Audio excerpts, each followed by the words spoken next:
Thing that I do that I have ever done。嗰陣時我哋睇電視就係諗住你係每本書都係背頭嗰句同尾嗰句，跟住就可以演嘢。咁呢啲要嚟即係呢啲嘢冇用嘅。其實讀書咧，即係大多數時間咧係唔會揾到錢嘅。你明唔明啊？即係我哋呢啲咧就叫壞鬼書生嚟嘅啫，即係天生咧係一個壞鬼書生嚟嘅。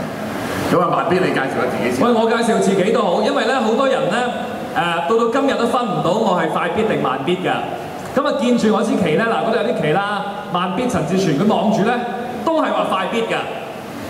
呢個我不過唔怪你哋，因為民主黨嗰個主席何俊仁咧，佢到今日咧都係分唔到㗎，係叫我細必嘅，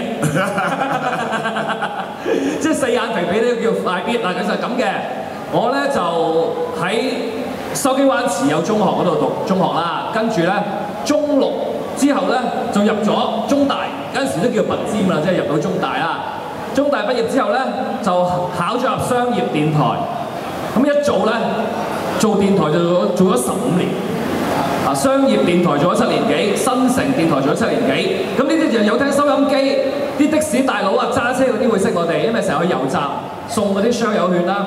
咁啊另一種人識我哋係咩咧？就睇亞視啦。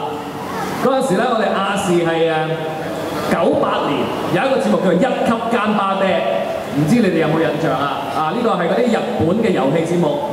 咁我哋有陣時都創咗個紀錄喎，係亞視嘅收視紀錄係有18點㗎。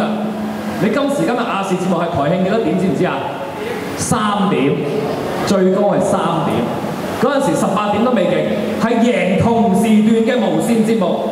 嗰陣時無線係認真大作戰啊，梁思浩做嘅，咁我哋嗰陣時贏佢㗎。咁啊就係做 DJ 啦。咁啊近年咧啲人就話：喂，慢必唔見咗你嘅。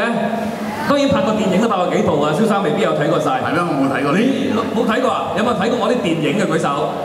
唔係啊，你啲義工都冇睇過電影。